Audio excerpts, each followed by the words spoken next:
23장입니다. 오늘도 계속해서 우리 민수기를 공부하도록 하겠습니다. 민수기 23장 1절에서 5절까지 우리 한 목소리 읽겠습니다. 민수기 23장 1절에서 5절입니다.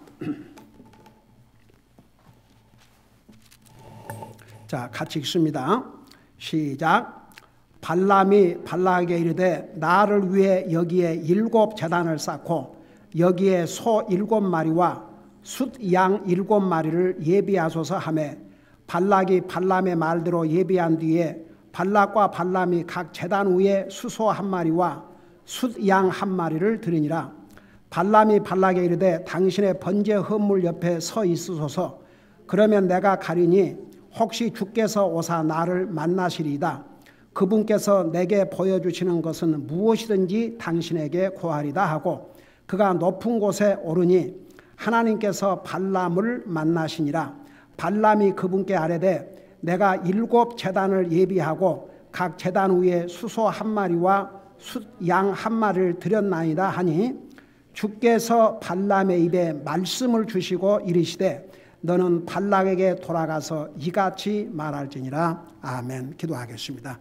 사랑의 아버지 하나님, 우리를 구원하시고 오늘도 주님을 예배하고 섬길 수 있게 하시고 이 시간에 주님의 존귀하신 말씀을 듣게 하심을 감사드립니다. 말씀을 전할 이 종을 주의 성령님께서 도구로 사용하여 주시옵소서. 감사합니다. 사랑합니다. 예수님 이름으로 감사 기도드리옵나이다.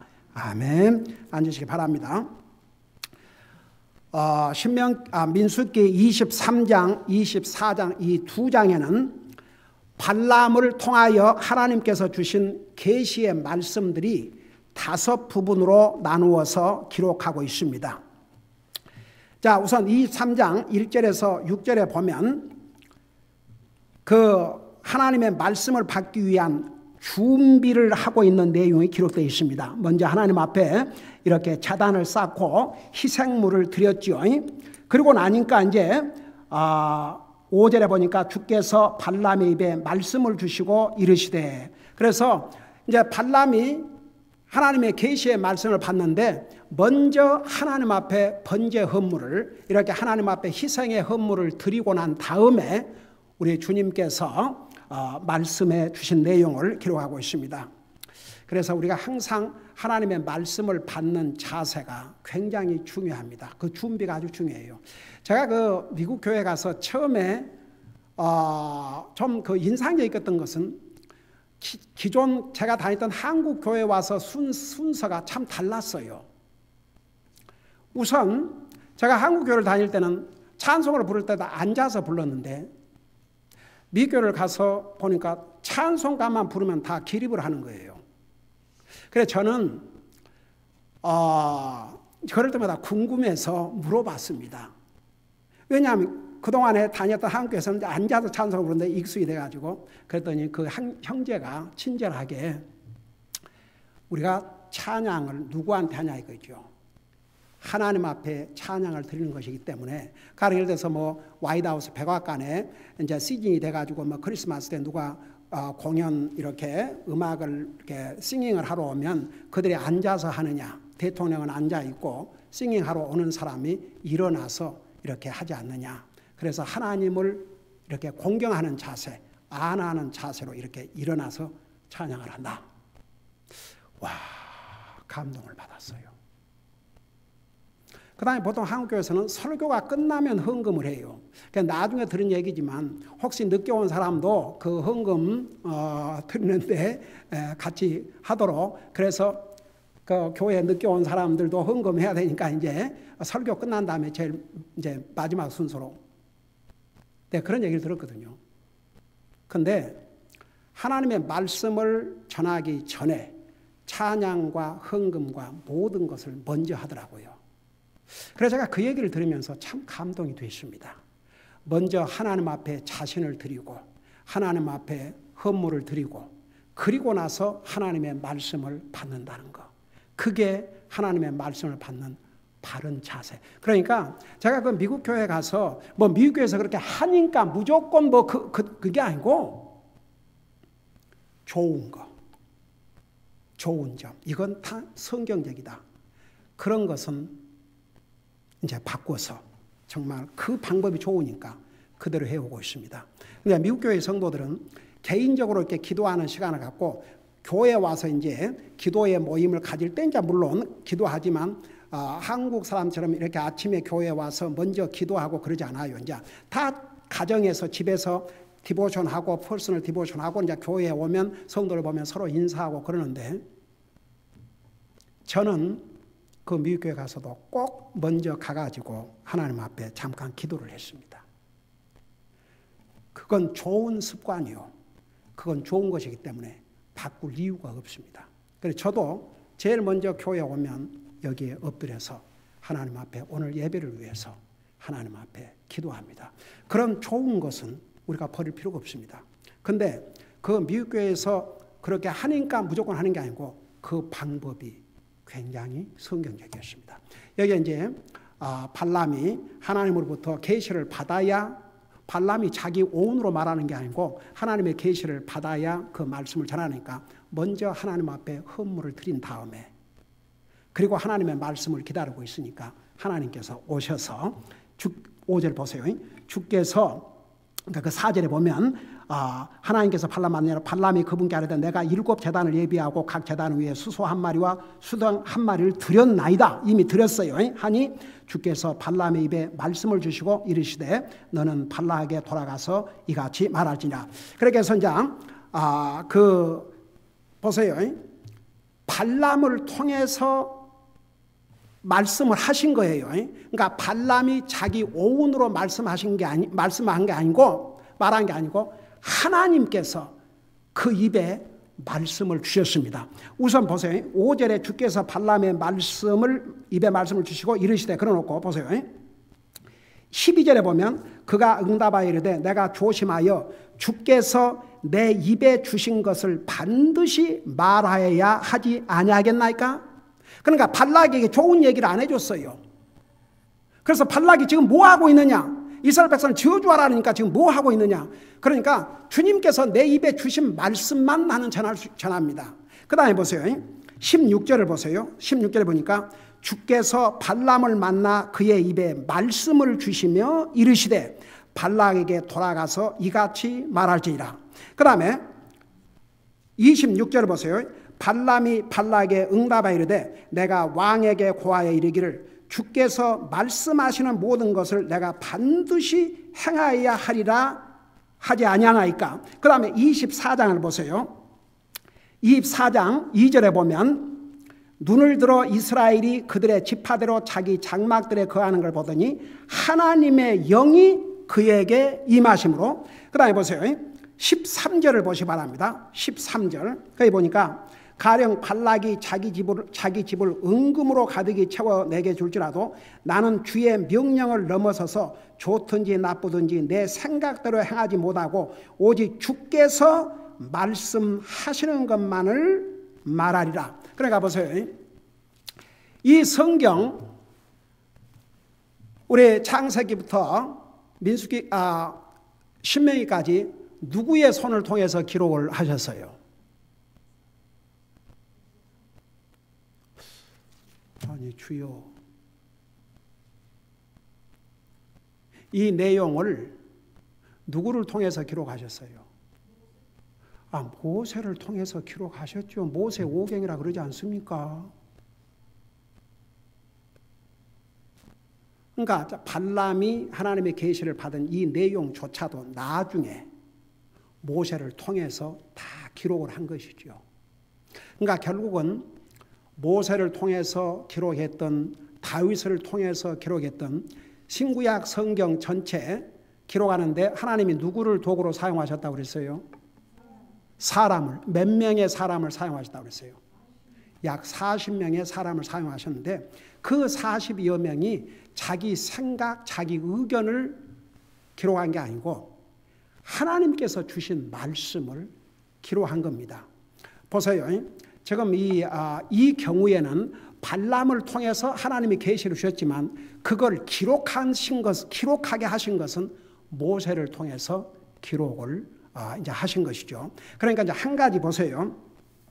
발람이 지금 하나님의 말씀을 불순종하고 잘못된 길로 갔지만은 그 자체는 잘못이지만 그러다가 하마터면 죽을 뻔했죠.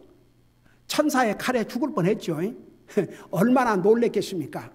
자기가 타고 다니는 짐승은 그 천사가 칼을 들고 자기 주인을 죽이려고 하는데 그 주인은 몰랐어요. 근데 이 나귀는 그걸 보고 그 주인을 살렸지 않습니까? 나중에 자기가 타고 있는 짐승에게 인류 역사에 이렇게 공개적으로 짐승이 사람이 알아들을 수 있는 말을 해서 책망한 것은 이 경우밖에 없습니다. 그래서 그런 그러니까 우리가 영적으로 눈이 어두워지면 짐승이 보는 것도 볼 수 없다는 거 지난주에 자세하게 전했죠.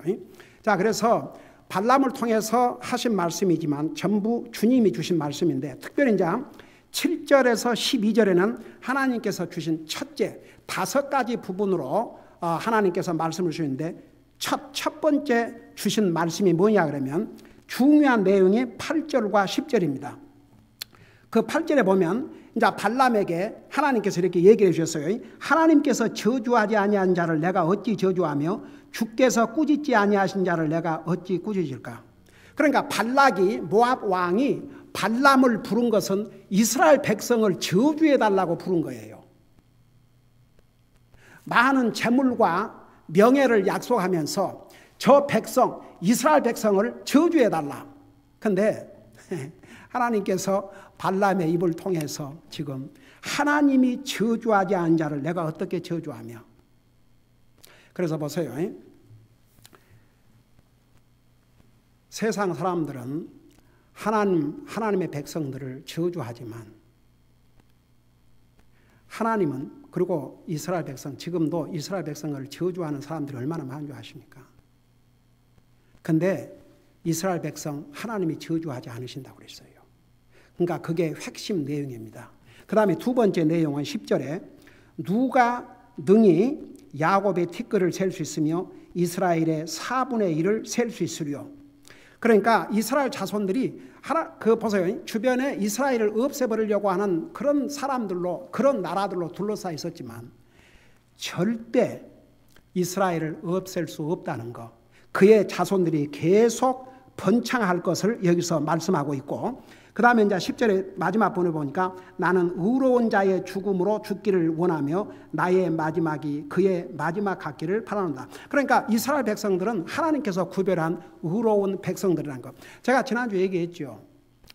민족적으로 하나님 앞에 죄를 범했지만 개인적으로는 여전히 하나님 앞에 신실한 사람들이 많았어요, 안 많았어요?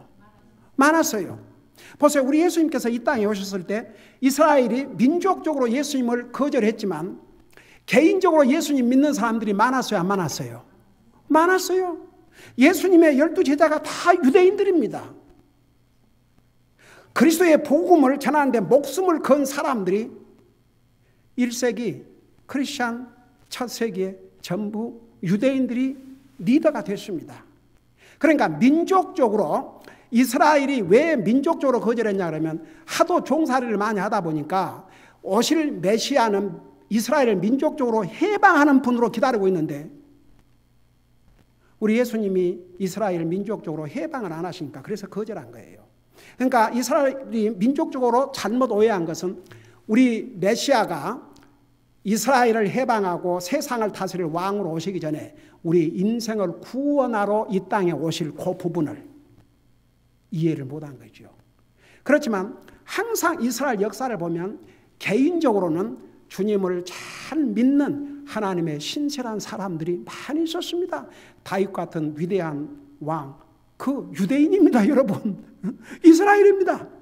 그러니까 민족적으로 거절했다는 이야기지 개인적으로 이스라엘 사람들이 다 예수님을 거절했다는 것은 아닙니다. 그래서 여기에 나는 의로운 자의 죽음과 같기를 원하며 나의 마지막이 그의 마지막 같기를 바란다. 사실 이제 발람이 하나님의 계시를 받아서 이제 말씀하셨지만 의로운 자의 죽음을 자기도 죽기를 원했지만 그는 결국 그렇게 하지 못했지요. 그래서 이제 첫째 하나님께 주신 계시의 주요한 내용은 절대 이스라엘 백성을 저주할 수가 없고 이스라엘 백성들은 번창할 것이고 그들은 의로운 백성이라는 게 바로 하나님이 주신 첫째 계시의 말씀입니다. 그 다음에 두 번째 계시의 말씀은 13절에서 26절까지 나와 있는데 여러분 19절을 잠깐 보시기 바랍니다. 그 19절에 보면 하나님은 사람이 아니시니 거짓말하지 아니하시고 사람의 아들이 아니시니 뜻을 돌이키지 아니하시는도다. 그분께서 말씀하셨은즉 그것을 행하지 아니하시리요 그분께서 이르셨은즉 그것을 실행하지 아니하시리요. 이건 뭐냐 그러면 하나님께서 한번 말씀하신 것은 반드시 이루신다는 내용입니다. 그 다음에 두 번째 20절을 보세요. 20절에 보면 보라 축복하라는 명령을 내가 받았고 그분께서 복을 주셨은즉 내가 그것을 돌이킬 수 없도다. 그러니까 이스라엘을 축복하라는 명령을 발람에게 주셨습니다. 그 다음에 23절 보세요. 23절을 보면 참으로 야곱을 대적할 요술이 없고 이스라엘을 대적할 점술이 없도다. 이때에 야곱과 이스라엘에 관하여 말한데 하나님께서 무슨 일을 이루셨느냐 하로다. 그래서 이스라엘을 대적할 수 없다는 것. 여러분 이스라엘이 하나님 말씀에 불순종하다 국가적으로 포로로 잡혀가고 나라를 잃고 했지만 여러분 지금 보세요. 1948년에 이스라엘이 독립을 했을 때 세계가 놀라움을 금치 못했습니다. 특별히 성경학자들이 이스라엘은 나라를 잃은 지 몇천 년이 됐는데 분명히 하나님께서 이스라엘 사이에 모은다 그랬거든요. 그게 몇천 년 동안 이루어지지 않으니까 성경학자들이 이게 이 예언은 안 이루어질 것인가 그랬는데 결국 1948년에 이스라엘이 독립하면서 하나님의 약속의 말씀은 반드시 이루어진다는 것을 세상에 다시 한번 보여준 놀라운 사건이 이스라엘의 독립이 올시다.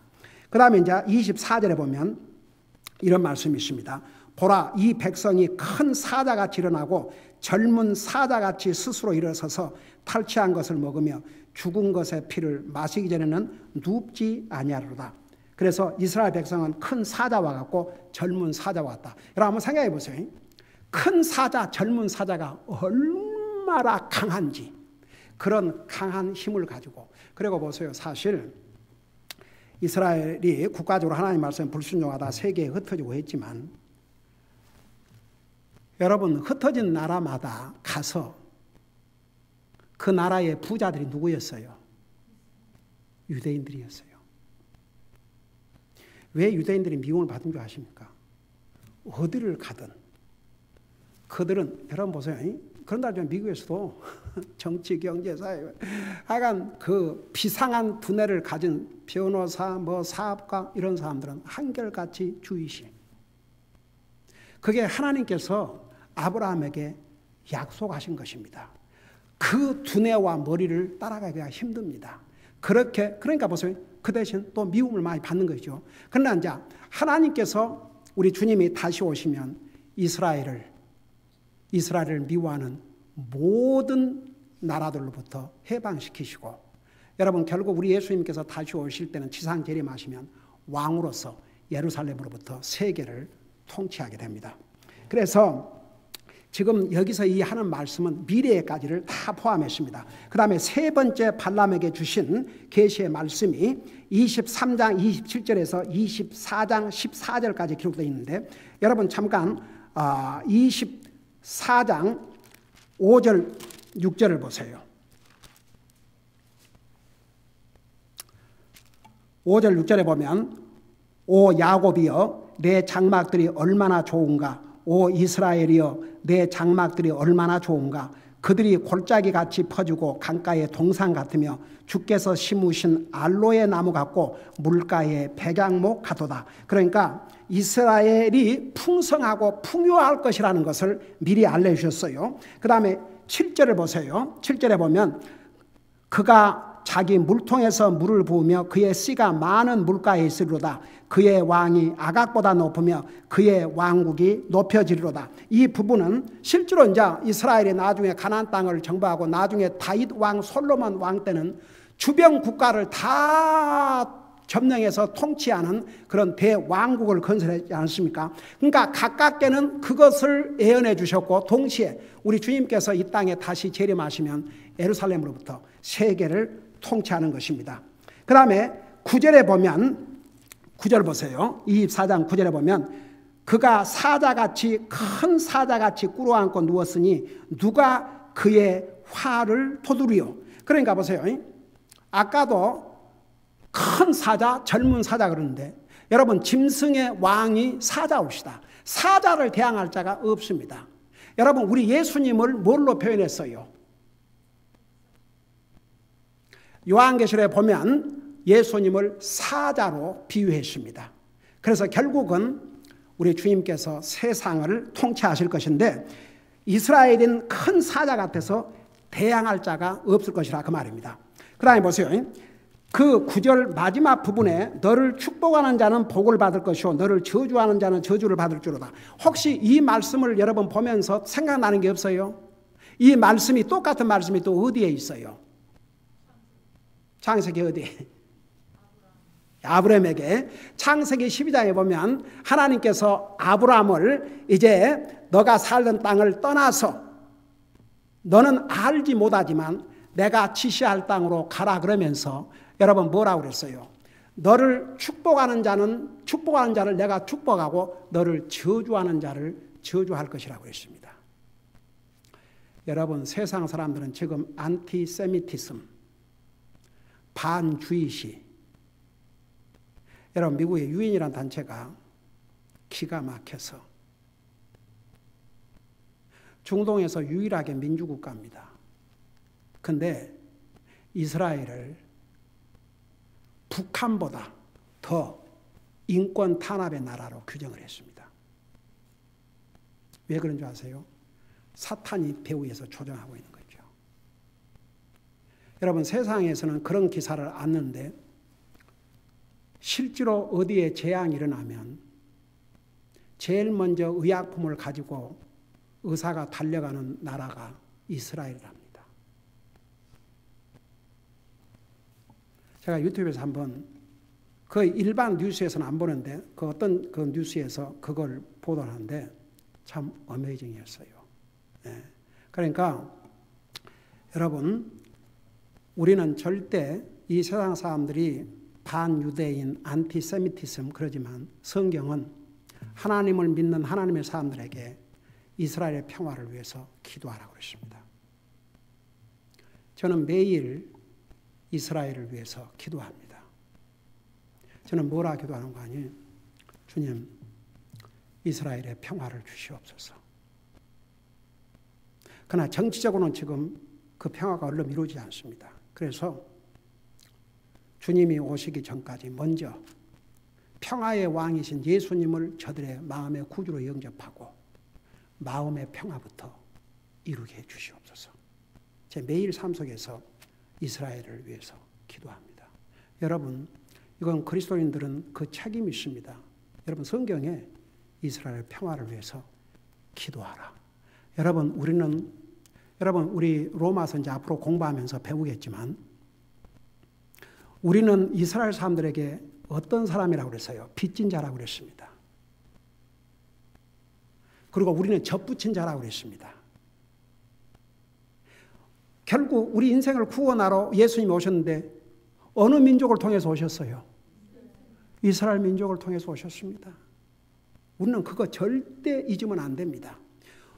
나와 여러분의 가장 소중하신 메시아 예수 그리스도께서 이스라엘 민족 아브라함의 후손을 통해서 이 땅에 오셨습니다. 다윗의 후손을 통해서 이 땅에 오셨습니다.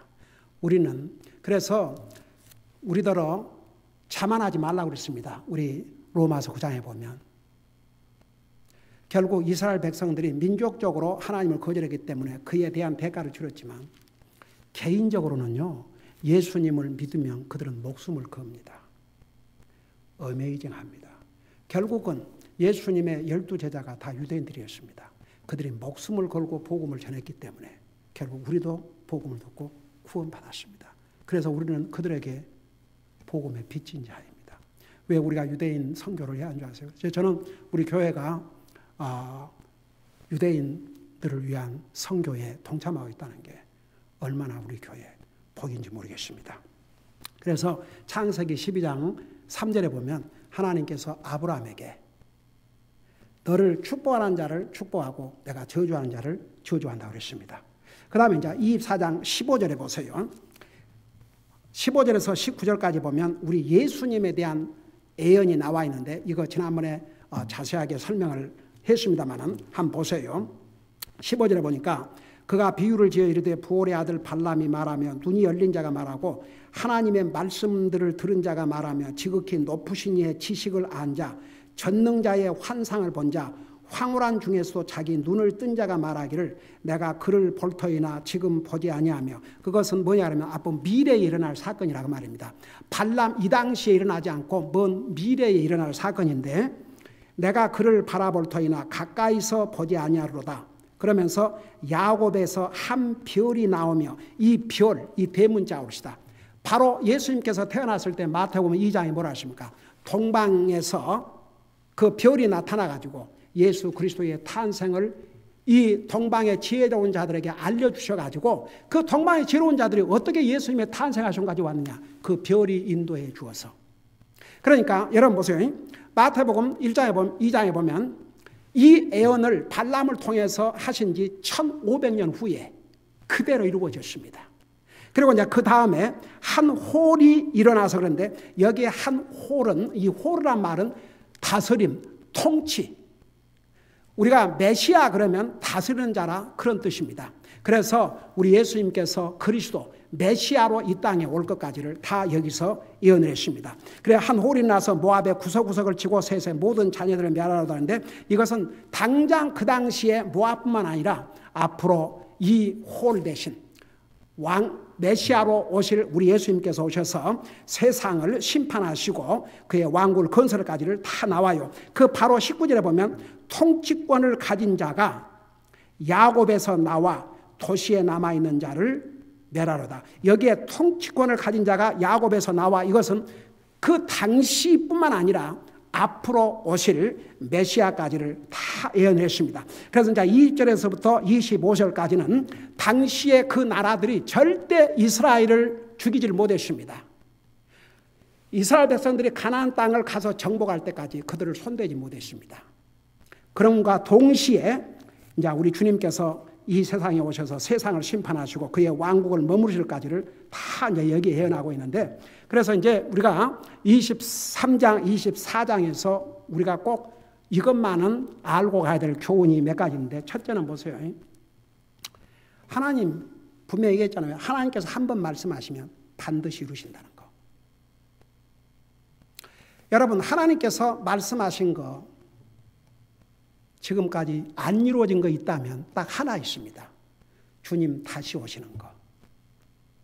그 다음에 주님께서 한 번 죽는 것은 정한 것이요 후에 심판이 있다고 그러는데 사람 다 죽어요. 제가 우리 삼터 목사님 제가 신학교 갔을 때 그때 삼터 목사님이 연세가 어땠냐 하면은 저는 아직 30대였고 그 목사님이 43, 4, 5 그였어요. 근데 이제 목사님 그 연세를 물어보기가 좀 그래서 안 물어봤지만 이제 다 재보니까 그러니까 이제 80 넘으셨고 지금 84, 5 이렇게 이제 되셔서 주님의 부름을 받았는데 여러분 아무리 성경 안 읽어도 하나님께서 우리 인생 70이요 강건하면 80이라고 모세를 통해서 시편에 기록된 대로 그대로 살고 갑니다. 여러분 이 60억이 넘는 인구 가운데 100살이 넘은 사람도 있지만 그 인구에 비하면 지극히 소수일 뿐입니다. 그리고 솔직히 말해서 80이 넘고 90이 되고 100살 산들 뭘 하겠습니까? 죽을 날을 기다린 것 외에는 아무것도 할 수가 없습니다. 그게 우리 인생의 모습입니다. 그래서 여러분 사람들은 하나님의 말씀을 그러니까 하나님 말씀을 진짜 안 믿기 때문에 구원을 안 받아요. 하나님의 여러분 구원받은 하나님의 자녀라 할지라도 하나님의 말씀을 100% 추러스하고 사느냐는 또 디프런 문제입니다. 제가 그 전도하면서 교회에 나가는 사람들 가운데 성경을 진짜 100% 하나님 말씀을 믿느냐 그러면요. 솔직하게 얘기하라 그러면 어떻게 성경을 다 믿습니까? 그건 성경을 믿는 것이 아닙니다. 그러니까 하나님께서 한 번 말씀하신 것은 반드시 이루어진다는 것. 그 다음에 보세요.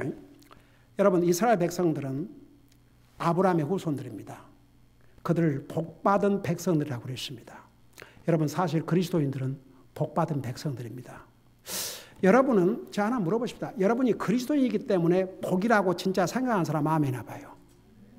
진짜 그러세요?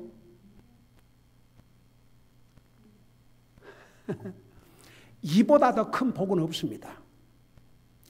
우리가 구원받고 하나님의 자녀라는 것, 하나님의 백성이라는 이 사실만큼 우리에게 큰 복이 없습니다. 여러분, 제가 다음 주일날 전할 메시지를 녹음을 하는데 그 내용이 뭐냐 그러면 전도서 7장 1절 2절에 보면요, 이런 말씀이 있어요. 죽는 날이 태어난 날보다 낫고 초상집에 가는 것이 잔치집에 가는 것보다 낫다고 그랬습니다. 그 이유가 무엇인가를 자세하게 녹음을 해놓고 갑니다. 여러분 보세요. 우리가 이 땅에서 영원히 살지 않습니다. 그거 절대 잊으면 안 됩니다. 이 세상을 떠나면 우리처럼 복받은 사람들이 없습니다. 그래요. 우리 삼도 목사님, 땅에 남아있는 우리는 저는 굉장히 서운해요. 진짜. 그러지만 우리 삼도 목사님은 평생을 주님 사역을 하시고 지금은 영광 중에 주님과 함께 계십니다. 이보다 큰 복이 없습니다. 그 다음에 세 번째는 제가 조금 전에도 얘기했지만 이스라엘은 하나님이 축복한 백성이요. 하나님께서 이스라엘 민족을 축복하는 자에게 복을 주시고 저주하는 자에게 저주를 하신다고 그랬습니다. 우리는 이 말씀을 여러분 가볍게 들으면 안 됩니다. 그게 하나님의 약속입니다. 이스라엘을 축복하면 축복하는 자에게 복을 주시고 저주하는 자에게 저주하신다고 그랬습니다. 그래서 우리가 적극적으로 이스라엘 백성 저주하지 않다 할지라도 우리는 이스라엘을 복을 빌어주는 기도를 해야 됩니다. 축복하는 자가 돼야 됩니다. 여러분 보세요. 발락이 자기 살겠다고 발람을 불러가지고 이스라엘을 저주하게 했지만 결국 그 저주를 복으로 바꿔주셨습니다. 여러분 한 가지 여러분에게 이 말씀하고 마치려고 그래요. 지금은요. 하나님 이거 마음대로 얘기도 못하게 합니다.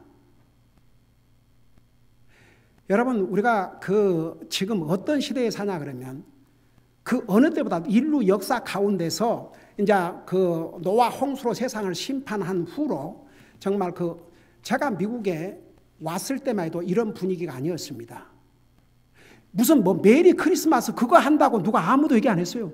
근데 이제 어느 때부턴가 해피 할러데이 그리고 메리 크리스마스도 마음대로 못하게 이런 기가 막힌 변하게 됐고 세상에 퍼블릭 스쿨에서 여러분 퍼블릭 스쿨에서 기도하고 성경 가르친 것을 금지시킨 대통령이 누군지 아세요? 미국에? 존 F 케네디가 그때부터 미국의 퍼블릭 스쿨이 어떤 면에서는 범죄의 원상이 됐습니다. 공립학교에서 성경을 가르치고 기도한 걸 금했어요. 그래가지고 멀리 갈 것도 없이 여기 무슨 퓨러턴에 있는 무슨 대학교에서 다른 모슬람이나 다른 그룹은 다 장소를 빌려주는데 크리스찬 그룹은 돈을 내고 쓰든지 그냥 사용을 못하겠답니다. 기가 막혀서. 그리고 크리스찬 클럽이라 할지라도 반드시 그 회장이 크리스찬이 될 필요는 없고 아무라도 할 수 있다. 크리스찬만 한다 그러면 그것은 소위 디스크리미네이션이다. 그게 말이 됩니까? 근데 이번에 트럼프 대통령이 엄청난 일을 하나 했습니다. 앞으로 퍼블릭 스쿨에서 기도하는 것을 금지한다든지 이러면 모든 정부의 혜택을 완전히 이제 안 주는 것으로. 그런데요, 이제 그 서명을 하는 날 그 백악관 화이트하우스의 오벌 오피스에 그 초등학교를 대표하는 학생, 중고등학교를 대표하는 여학생, 그리고 이제 교사, 이런 사람들이 참여해가지고 그 대통령이 서명을 하기 전에 잠깐 이야기할 기회를 줬는데, 제가 그 모습을 보면서 그 여고생이 저와 같이 그룹을 만들어서 기도하고 성경을 읽고 하는데, 그걸 이제 학교에서 알고 당장 하지 말라고 그 말뿐만 아니라 자기는 그걸 금할 수가 없으니까 계속 하는데, 거기에 대해서 얼마나 불이익을 받고 얼마나 비난을 받고 얼마나 조롱을 받고, 그 얘기를 하면서 목이 이렇게 촉갑돼 갖고, 그러니까 대통령이 그 얘기를 듣고 누워. 근데 더 기가 막힌 건 초등학교 학생이 믿는 가정에서 그렇게 훈련을 받고 학교에 가서 기도하고 자기가 외운 성경 구절을 이렇게 쉬어야 그러니까 그거 못하게. 근데 그 핍박을 이기고 끝까지. 그 다음에 이제 그 중고등학교 교사가 와서 얘기를 하는데, 그 시카고 하간 그 학교 학생들이 너무너무 바이올런하고 그냥 이 폭력적이고 선생들이 감당을 못한대요. 그래서 믿는 크리스찬들 몇 명이 모여서 우리가 힘을 얻어야 된다. 우리가 용기를 얻어야 된다. 우리가 담대해야 된다. 그럴지라도 이들을 불쌍히 여기고 저들을 바로 가르쳐줘야 된다. 그래서 선생들이 몇 사람이 모여서 기도를 했대요. 그 기도를 하고 말씀을 쉐어가 나오니까 너무나 용기를 얻고 힘을 얻게 돼서, 그러니까 그 소식을 듣고 점점 이제 선생들이 늘어나니까 이걸 디스트릭트에서 그 못하도록.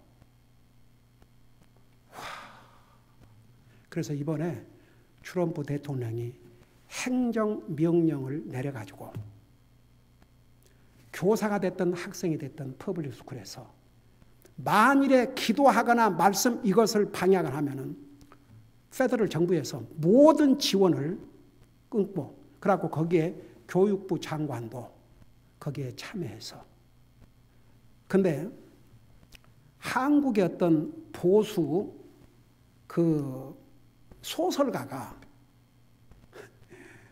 뭐라고 그 했냐 그러면, 제가 다른 기사에서 봤는데, 어쩌면 트럼프 대통령이 이 미국의 마지막 소망일지도 모른다. 근데 한국의 그 소설가가 세계적으로 유명한 사람이랍니다. 하여튼 그 굉장히 예리하게 모든 그 정치와 세계 움직임을 판단하고 글을 썼는데 하여간 대단한 거 보여요. 그 양반이 트럼프 대통령이 미국의 마지막 소망인가. 여러분 보세요.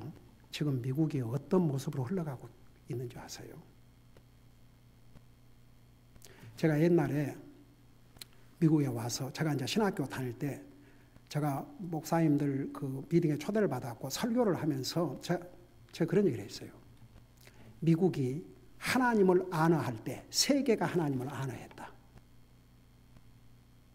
근데 나도 미국에 와서 살다 보니까 이제는 미국이 하나님을 안어하기는 고사하고 하나님을 디스리스펙트 하고 있으니까 세계도 이제 미국을 옛날처럼 그렇게 안어하지 않는다. 목사님들이 박수를 치면서 I agree with you, brother. 여러분, 우리 믿는 사람들, 우리가 이 땅에서 살아야 되지 않습니까? 주님 오실 때까지, 주님 부르실 때까지. 이 나라를 위해서 기도해야 됩니다. 이 나라가 반하나님, 이게 말이 됩니까? 크리스찬 장교가 자기 책상에 성경을 놓고 읽었다고, 가버먼트 책상에다가 성경을 놓았다고, 그거 못 읽게. 이게 말이 됩니까? 여러분, 저는 그래서 꼭 기도할 때 이스라엘 나라를 위해서, 미국을 위해서, 우리 한국을 위해서 기도합니다. 한국도 제가 지난번에 그 손상범 형제 왔는데, 한국도 이제는 동성연애 이런 게 이제는 점점, 그러니까 이게 세계적인 추세입니다. 우리는 어쩌면 마지막 순간에 살고 있습니다. 우리는 정말 끝까지 주님 의지하고, 여러분, 우리는 하나님의 복받은 백성들입니다. 세상은 우리를 저주할지라도 하나님은 그 저주를 복으로 바뀌어주십니다. 기도하십시다. 오늘 이 말씀을 생각하면서 우리 하나님 앞에 기도하는 시간을 갖겠습니다. 정말 나는 하나님의 말씀을 진짜 100% 트러스트하고 사는가? 이스라엘 백성들을 위해서, 이스라엘 나라를 위해서 나는 기도하고 있는가? 내가 얼마나 복받은 백성이라는 거 내가 깨닫고 사는가? 이런 걸 생각하면서 여러분 기도하는 시간을 가지시기 바랍니다.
사랑의 아버지 하나님, 모압 왕 발락은 이스라엘 백성들이 지나가는데 너무나도 위협을 느껴서 발람을 불러서 이스라엘을 저주해달라고 했습니다. 그러나 하나님께서는 그 저주를 도리어 복으로 바꿔주셨습니다. 우리 아버지 하나님, 우리 주님께서는 아브라함에게 너를 축복하는 자를 내가 복을 주고 너를 저주하는 자를 저주한다고 약속하셨습니다. 우리는 육신적으로는 아브라함의 후손이 아니지만 예수 그리스도를 통해서 영적으로 아브라함의 후손들이 되었고 예수 그리스도를 통해서 우리는 거룩한 하나님의 백성들이 되었습니다. 우리는 이 세상에서 가장 복받은 사람이라는 거 우리 잊지 말게 하시고, 아무리 세상은 악해지고 하나님을 대적하고 하나님의 말씀을 대적하는 무리들이 이 세상을 가득 채워가고 있지만 우리는 끝까지 주님 바라보고 주님 의지하고 이 하나님의 말씀 100% 믿고 확신하고 말씀 붙들고 사는 우리 모두가 되게 하여 주시옵소서. 감사합니다. 사랑합니다. 예수님의 이름으로 감사 기도드리옵나이다. 아멘.